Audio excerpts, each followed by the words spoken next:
5 regrets that nearly stole an 81-year-old widow's golden years and how you can avoid them.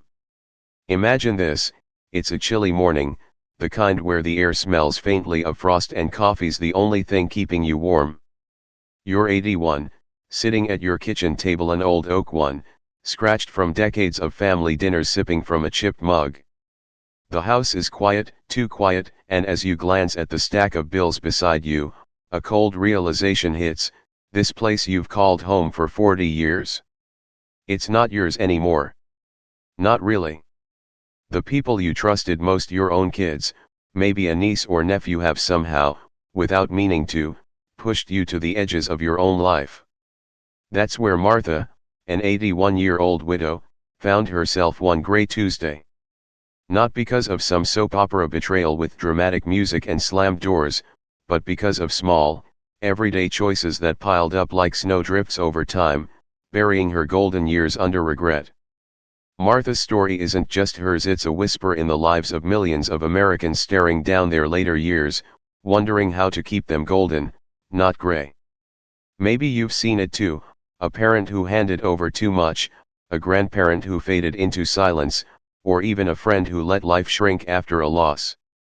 Heck, maybe you're feeling it yourself, 30 and planning ahead, or 80 and wondering what's next. Here's the good news: Martha's regrets aren't a dead end, they're a roadmap. They're a chance to peek behind the curtain of what if and dodge the traps she fell into. And trust me, you'll want to stick around for this, because her lessons, mixed with a few others I picked up along the way, could be the difference between a future that's just bearable and one that's downright vibrant. So, today, we're diving into the 5 mistakes that nearly stole Martha's golden years, and we're not stopping there. I'll sprinkle in stories from folks like John, Sarah, and my own Aunt Sue, because these pitfalls don't care if you're widowed, married, or single, young or old, they're sneaky, and they're universal. Think of this as your wake-up call, a nudge to sidestep the heartache and build a life that shines, no matter where you're at. But here's the deal: I can't do this alone. If you're nodding along, hit that like button, it tells me you're in this with me. Haven't subscribed yet? Smash that subscribe button and ring the bell so you don't miss what's coming, because we're just getting started. And drop a comment below, tell me, what's one thing you hope your golden years hold? Your thoughts fuel this channel, and I read every single one. Ready? Let's jump in. Picture Martha that morning, her gray hair pulled back, her hands trembling just a bit as she traced the numbers on a mortgage statement she didn't sign off on. She'd built this life, raised kids in that house, planted daisies by the mailbox, laughed with her husband over burnt toast in that very kitchen. Yet here she was, sidelined by choices she thought were smart at the time. It's not a rare tale. Across the US, from small towns to big cities, folks face the same quiet slide: trusting too much, saying no too often, letting the little things fester. But it doesn't have to be that way. Whether you're 30, dreaming of a retirement full of road trips, or 80, craving a second wind, these 5 regrets are traps anyone can avoid if you know where to look. So grab your coffee, settle in, and let's walk through Martha's story and a few others together. Because the life you want? It's still yours to claim. Let's make sure it stays that way. Mistake number 1: handing over the keys to her life. Picture this: Martha, an 81-year-old widow, sitting at her chipped wooden kitchen table, a stack of bills in front of her, and a cup of lukewarm coffee going cold. It's a quiet Tuesday afternoon, the kind where the clock ticks louder than it should. She'd spent decades building this home with her husband, picking out the pale yellow curtains, planting roses by the porch, laughing over burnt dinners in that very kitchen. Now, she's staring at a mortgage statement she doesn't understand, and worse, she can't do anything about it. Why? Because years ago, after her husband passed, she handed the deed to her eldest son, thinking it'd make life easier. She added her daughter to her bank account too, figuring, they're my kids, they'll take care of me. At first, it felt like a weight off her shoulders. Bills got paid without her lifting a finger, and she didn't have to wrestle with fine print anymore. But then, like a slow leak you don't notice until the floor's soaked, things shifted. It started small. Her son would say, "We've got it handled, Mom," when she asked about the property taxes. Her daughter paid the electric bill but forgot to tell her they'd switched providers. Then came the bigger stuff, decisions about her doctor appointments, her grocery budget, even whether to fix the leaky roof, all made without her input. "Don't worry about it," they'd say, brushing off her questions like crumbs off the table. One day, she thought about refinancing. Her mortgage rates were low, and she'd seen an ad on TV. She called the bank, only to hear, "Ma'am, your son's name is on the title. We need his signature." That's when it hit her. Sitting there, tears blurring the numbers on the page, she realized she'd traded convenience for control. Her house wasn't hers anymore. Her life wasn't hers anymore. Martha's not alone in this. Take Jim, a 76-year-old retiree from Ohio I heard about through a friend. After his wife died, he let his nephew handle his savings, thinking it'd free him up to enjoy fishing trips. 6 months later, he found out half his nest egg was gone, invested in some sure thing he'd never approved. Or consider Linda, a 68-year-old from Texas, who gave her daughter full access to her accounts. Linda didn't mind until her daughter started borrowing cash for car repairs without asking. These aren't stories of malice. Martha's kids, Jim's nephew, Linda's daughter, they weren't trying to hurt anyone. They were just busy, distracted, or assumed they knew best. But the result? The same quiet erosion of independence. Why does this happen? Trusting family feels natural, especially when you're grieving or overwhelmed. You think, "They love me, they'll look out for me." And often, they do. But love doesn't mean competence, and it doesn't guarantee they'll prioritize your voice. A 2023 AARP study backs this up. 35% of seniors who delegate major decisions like property or finances lose significant control within 5 years. That's over a third of folks who thought they were simplifying life, only to find themselves sidelined. It's not about distrusting your kids or nieces or nephews, it's about keeping your hands on the wheel. Martha's regret isn't unique to widows either. Young folks can fall into this trap too. Think about Sarah, a 35-year-old single mom I met at a community workshop. She let her brother manage her rental property after a messy divorce, figuring he'd handle the tenants. A year later, she discovered he'd raised rents without telling her, pocketing the extra cash. Age doesn't matter. Handing over too much, too soon, can cost anyone their autonomy. So, what went wrong for Martha? It started with good intentions. Her husband's death left her reeling. 40 years of marriage gone in a heartbeat. She didn't want to burden her kids with probate hassles, so she signed over the house. She hated dealing with banks, so she added her daughter to the account. It felt like teamwork. But teamwork needs rules, and Martha didn't set any. She didn't say, "Pay the bills, but ask me about big moves." She didn't check in monthly to see what was happening. She assumed trust was enough.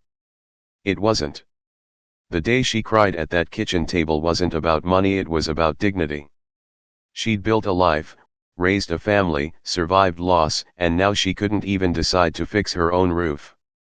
Her kids weren't cruel, they were just human. Busy with their own jobs, kids, lives. They didn't see the slow drift until Martha had to fight to get her voice back. When she finally asked for the deed to be returned, her son was confused. "Mom, I thought this was easier for you," he said. He wasn't wrong, it was easier. Until it wasn't. The lesson: trusting family is natural, but handing over everything can cost you your independence. It's not about doubt, it's about balance. You can lean on people without letting go of the reins. Martha learned that the hard way, but you don't have to. What you can do: here's how to avoid Martha's mistake, step by step. Keep your name on the big stuff. Your house, your savings, your cardante, sign them away unless you're 100% sure you won't need them back. A lawyer friend once told me, titles are power, keep yours. Share tasks, not control. Need help with bills? Great, let someone log into the account, but keep the password. Need a hand with taxes? Hire a pro or ask a kid, but review the return yourself. Check in monthly. Set a reminder first Sunday of the month, grab a coffee, and look over your statements. Takes 20 minutes, saves years of regret. Set up a power of attorney, POA, with boundaries. A POA lets someone act for you if you're sick or stuck, but you can limit it. Say, you can pay bills, but no selling my house. Free templates are online, or a lawyer can draft one for $200 tops. Talk it out. Tell your family, I love you, I trust you, but I need to stay in the loop. Clear communication beats assumptions every time. Martha eventually got her house back, but it took awkward talks and a lawyer's letter stress she could have skipped. Jim's still fighting to recover his savings. Linda's daughter paid her back, but the trust took longer to rebuild. The fix isn't hard, it's just deliberate. Ask yourself, when's the last time I let someone else take the wheel without double checking? Maybe it was a kid paying your phone bill or a sibling handling your car insurance. No big deal until it is. Right now, grab your keys, literal or not, and make sure they're still yours. Because once they're gone, getting them back is a battle you don't need. Mistake number 2, saying no to connection.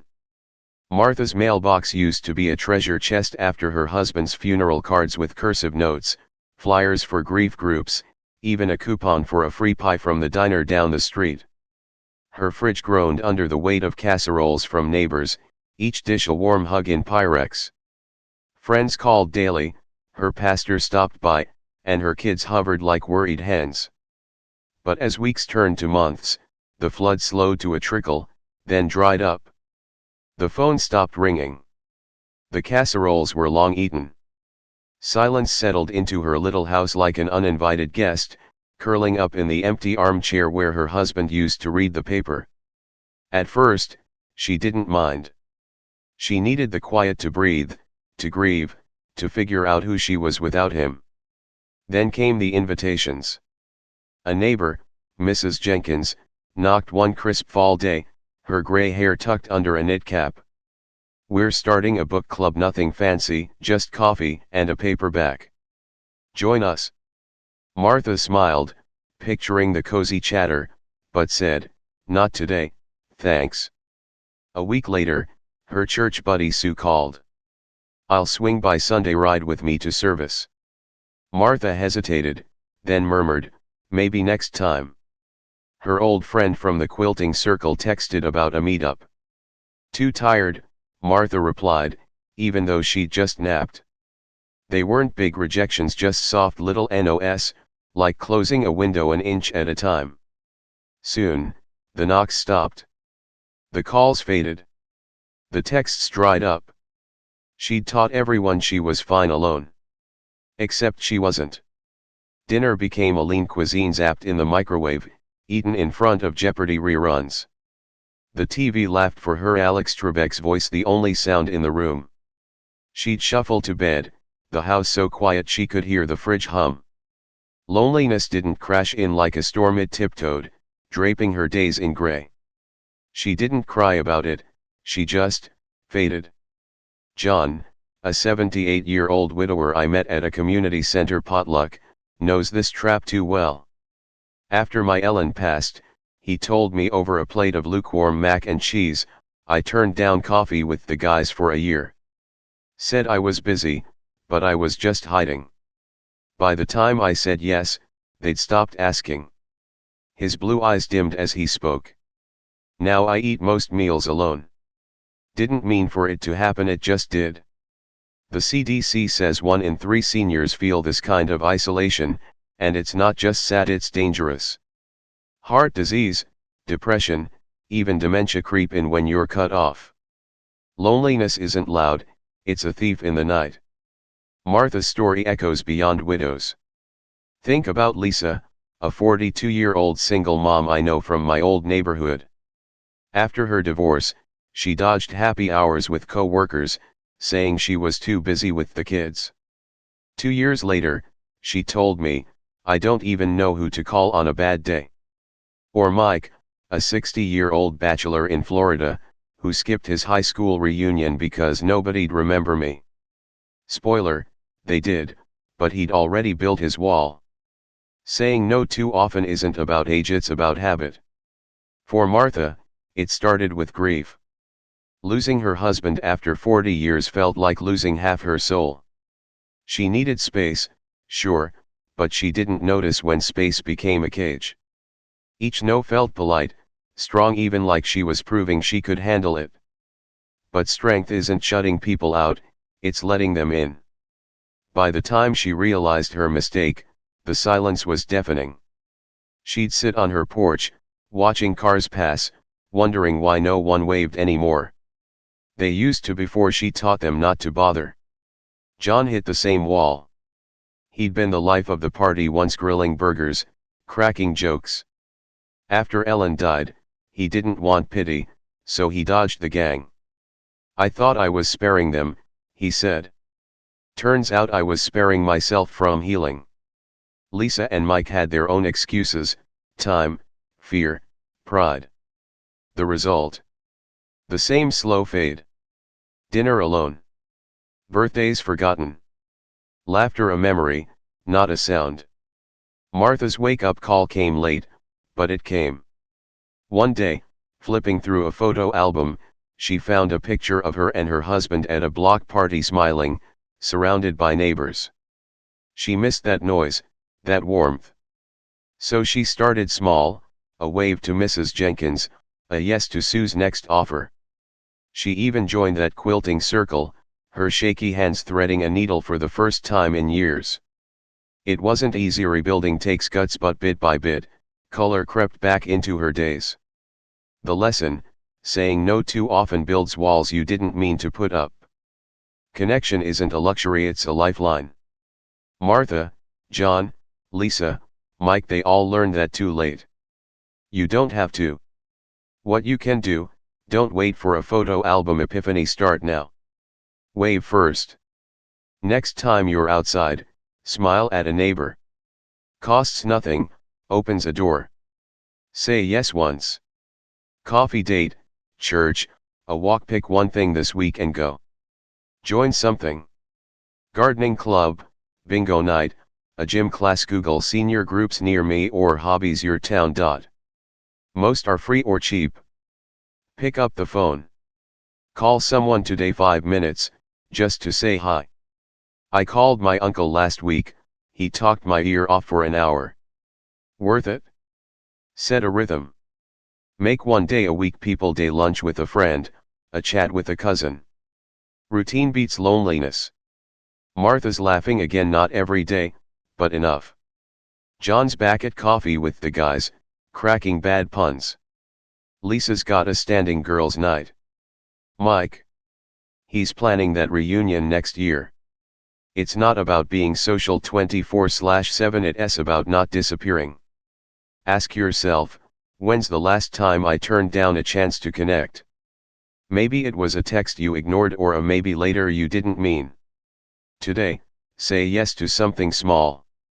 One crack in the wall lets the light in. Mistake number 3, ignoring the money mess. Martha never liked numbers. For 40 years, her husband handled the money, paid the bills, renewed the car insurance, filed taxes with a grumbled sigh every April.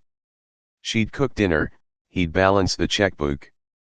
Teamwork, right? When he died, she figured it'd keep humming along. The bank would send statements, the lights would stay on, life would sort itself out. For months, she didn't touch the pile of mail on the counter, unopened envelopes stacked like a paper fortress. Then the phone calls started. "Ma'am, your payment's late," said a polite voice from the electric company. She scrambled, paid it, thought it was a fluke. Then an insurance letter arrived: her home policy had lapsed. No big deal, she'd fix it later. Then the worst, a smooth-talking scammer called, claiming her social security was at risk. Too embarrassed to ask for help, she gave him her info. $2,000 gone. Sitting on her faded couch, staring at a bank statement she barely understood, Martha felt like a kid lost in a store. I'm 81, she thought. How can I admit I don't get this? Late fees piled up like dirty dishes. $20 here, $50 there.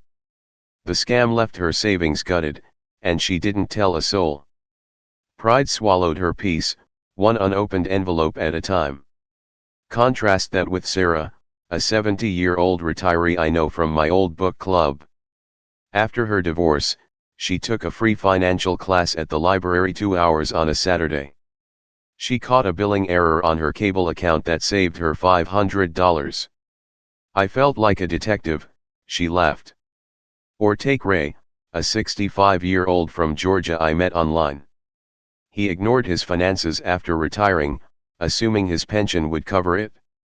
A friend dragged him to a budgeting workshop, and he found $300 a month in subscriptions he didn't need. Netflix, a gym he never used. Knowledge isn't just power, it's cash. Martha's not an outlier. A Fidelity survey says 65% of Americans over 60 have needed a financial do-over at some point. Money doesn't care if you're tired, grieving, or not a numbers person. Ignore it, and it bites back. The National Council on Aging warns that seniors lose $36 billion a year to scams, often because they're too ashamed to ask for a second opinion. Even younger folks stumble here. My cousin Jake, 38, let his wife handle their joint account after their second kid was born. She was great until she wasn't. A missed car payment tanked their credit, and he didn't notice until the bank called. Age doesn't shield you, avoidance does the damage. For Martha, it started with habit. Her husband's system worked, why mess with it? After he passed, she was drowning in grief, not spreadsheets. Opening mail felt like facing his absence all over again. So she didn't. She assumed the bank would flag big problems, that her kids would step in. They didn't, not out of neglect, but because she never asked. The scam? She knew it sounded fishy, but the guy was so nice, and she didn't want to seem helpless. Pride whispered, "You've got this," while reality shouted, "You don't." The wake-up call came hard. One day, her fridge broke. $800 to replace. She went to withdraw cash and found her account too low, eaten by fees and that scam. She broke down, called her daughter, and spilled it all. "Mom, why didn't you say something?" her daughter asked, voice cracking. They spent a weekend sorting it, set up autopay, canceled junk subscriptions, met a free advisor at the bank. It wasn't easy asking for help, but it saved her. The lesson: money doesn't manage itself, and pride can cost you peace. Martha learned that late. Sarah and Ray got ahead of it. You can too. What you can do: take charge, step by step. List it out. Grab a notebook, write down every account, bank, credit cards, bills. Takes 10 minutes, gives you a map. Set up autopay. For essentials: power, water, mortgage, so you're never late. Check it monthly, though automation isn't foolproof. Review once a month. First of the month, 15 minutes, look at your statements. Caught a $10 fee? Call and fight it? Ask for help. A friend, a kid, a bank advisor, many offer free consults. No shame, 65% of us have been there. Scam-proof yourself. Rule: never give info over the phone unless you called them. Google common senior scams for a cheat sheet. Martha's fridge hums now, her bills are on track, and she sleeps better. Sarah's proud of her $500 win. Ray's got extra cash for fishing trips. Jake's back in the driver's seat with his finances. It's not about being a math whiz, it's about not hiding. Ask yourself, Am I avoiding something I don't understand? Maybe it's a bank app you haven't opened or a bill you've forgotten. Today, crack one envelope. It's not as scary as it looks. Mistake number 4, letting bitterness take root. Martha didn't think she was angry, just tired, maybe a little let down.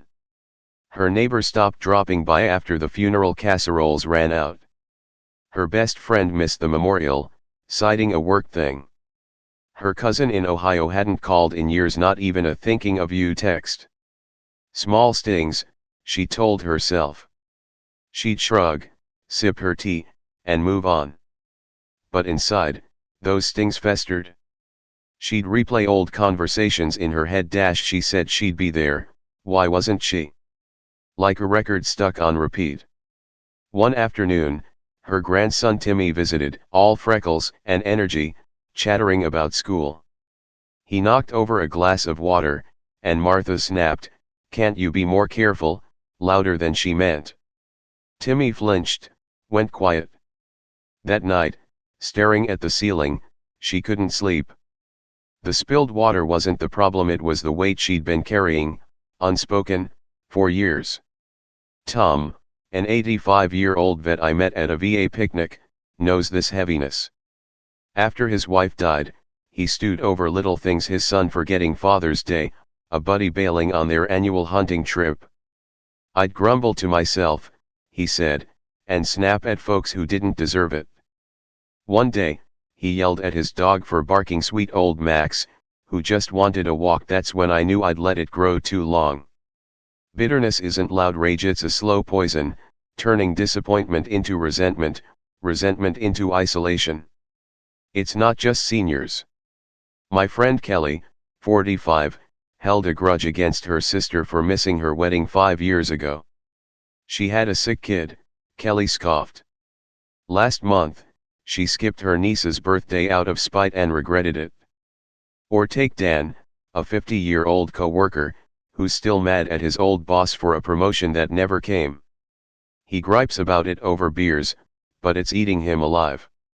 Bitterness doesn't care how old you are, it feeds on what you won't let go. For Martha, it crept in after her husband's death. Grief left her raw, and every missed call or forgotten promise felt personal. She didn't yell or fight, she just withdrew, nursing her hurts like old keepsakes. She'd see Mrs. Jenkins chatting with other neighbors and think, "Guess I'm not worth her time." She'd pass her friend's house and mutter, "Some pal." It wasn't anger on the surface, just a quiet hardening. That snap at Timmy woke her up. She didn't want to be that person, the grandma who scared her grandkid over a glass. Tom's turning point was Max. I looked at that dog's sad eyes and thought, this ain't me. He joined a grief group at the VA, wrote letters to his wife he never sent, just poured out the pain. "It's like dropping a backpack full of rocks," he told me, grinning. Kelly's still working on it. She sent her sister a text last week, short but real, "Miss you." Dan's trying to journaling instead of griping. Small steps, big shifts. Martha started with a notebook. She scribbled down every sting: Mrs. Jenkins, the friend, the cousin, then tore the pages out and tossed them. She joined a church grief circle, listened to others' stories, shared hers. One day, she called her friend. "I've missed you," she said, voice shaky. They had lunch, awkward at first, then warm. Healing didn't erase the hurt, it just made room for something else. The lesson: bitterness doesn't just hurt, it changes you. Martha, Tom, Kelly, Dan, they all felt it grow. You can stop it. What you can do: let it go, piece by piece. Write it down. List what's bugging you: names, moments, slights. Burn the page, shred it, whatever feels good. Talk it out. A friend, a pastor, a therapist, someone who'll listen, not judge. Reach out. Call one person you've been avoiding. Say, "I've missed you." No need to dig up the past, just start fresh. Join a group. Grief circles, book clubs, shared stories lighten the load. Google support groups near me. Breathe it away. 5 minutes, deep breaths, imagine the grudge floating off. Sounds woo-woo, works anyway. Martha's softer now. Timmy's back to chattering. Tom walks Max with a smile. Kelly's niece hugged her last weekend. Dan's beers are lighter. It's not about forgetting, it's about not letting hurt win. Ask yourself, what grudge am I carrying that's heavier than I think? Maybe it's a friend who flaked or a family slight. Today, write it, talk it, let it go. You're too big for that backpack. Mistake number 5, shutting the door on new beginnings. Martha's days used to have a rhythm after her husband died: coffee, TV, oatmeal, repeat. Invitations came: a memoir class at the library, a potluck at the senior center, a walk with a neighbor, but she waved them off. I'm too old, she'd say, or too tiring. Her world shrank to her recliner and reruns of The Price is Right. She wasn't sad, just comfortable. Then, one rainy afternoon, sorting through her husband's old tackle box, she found a postcard from a trip they'd planned but never took: San Antonio, the River Walk. He'd scrawled, "Let's keep exploring." Her chest tightened. She'd stopped exploring the day he died. That postcard lit a spark. Nervously, she signed up for a cooking demo at the senior center, her first yes in years. She met Ellen, a chatty widow who loved garlic as much as she did. They swapped recipes, laughed, and suddenly, oatmeal wasn't enough anymore. It's not just Martha. My Aunt Sue, 73, lost her partner and swore she was done with new stuff. Then a friend dragged her to a painting class. Her first canvas, a wobbly sunflower, sold for $50 at a fair. I felt 20 again, she grinned. Or take Carlos, a 67-year-old from New Mexico I met online. After retiring, he turned down golf with buddies, thinking, I'm past that. A year later, he tried it, shot a terrible score, loved every minute. New doesn't mean grand, it means possible. Even younger folks miss out. My niece Mia, 29, skipped a pottery class after a breakup. Not my thing. I pushed her to go. She's got a lopsided mug on her shelf now and a date with the guy who taught her. Shutting doors isn't about age, it's about fear. For Martha, it started with loss. Her husband was her adventurer: road trips, dance lessons, silly bets at the county fair. Without him, New felt like betrayal. So she said no to classes, to potlucks, to life. Her days blurred into a beige haze, safe but small. That postcard cracked her open, not because it was fancy, but because it reminded her she wasn't finished. At that cooking demo, she burned her first batch of cookies, and Ellen laughed with her, not at her. It wasn't big, just a spark. But sparks start fires. Sue's story mirrors it. She'd been a nurse, not an artist, but grief left her restless. Painting felt dumb until it didn't. Carlos thought golf was for old rich guys, not him. One swing changed his mind. Mia swore pottery was for hippies. Now she's got clay under her nails and a grin. The pattern? They all said no until something friend, postcard, nudge pushed them to yes. Martha's life isn't a movie now. She's not skydiving or anything wild. But she's got a weekly dinner with Ellen, a recipe book half filled, and a trip to San Antonio planned. Small wins, big shifts. Sue's framing her next painting. Carlos is terrible at golf and doesn't care. Mia's mug wobbles, but she loves it. New beginnings aren't about age, they're about courage. The lesson: closing yourself off doesn't protect you, it limits you. Martha, Sue, Carlos, Mia, they almost missed out. You don't have to.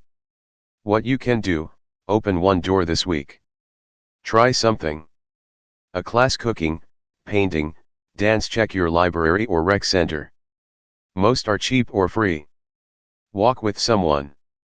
Ask a neighbor, want a stroll? Fresh air, fresh talk. Cook a new dish. Google easy recipes, burn it, Laugh, try again. Plan a tiny adventure. A museum, a park, a diner you've never tried. Baby steps count. Say yes once. Next invite you get, don't dodge, go. See what happens. Martha's laughing over cookies. Sue's got paint on her jeans. Carlos swings and misses. Mia's got a date. It's not about being young, it's about not being done. Ask yourself, what's one thing I've said no to that I could say yes to? Maybe it's a hobby, a trip, a call. Today, pick one. Your story's still got pages, fill them. The bigger picture, your golden years aren't set in stone. Martha's story and John's, Sarah's, and Tom's prove one thing: wisdom isn't just from what we get right, but from what we get wrong and fix. Imagine your later years slipping away in silence and regret, or picture them bursting with connection, purpose, and peace. Which sounds better? The National Institute on Aging says 70% of seniors wish they'd planned better for their emotional and financial health. Every day you wait, you're one step closer to "I wish I had." But every step you take now, that's a step toward "I'm glad I did."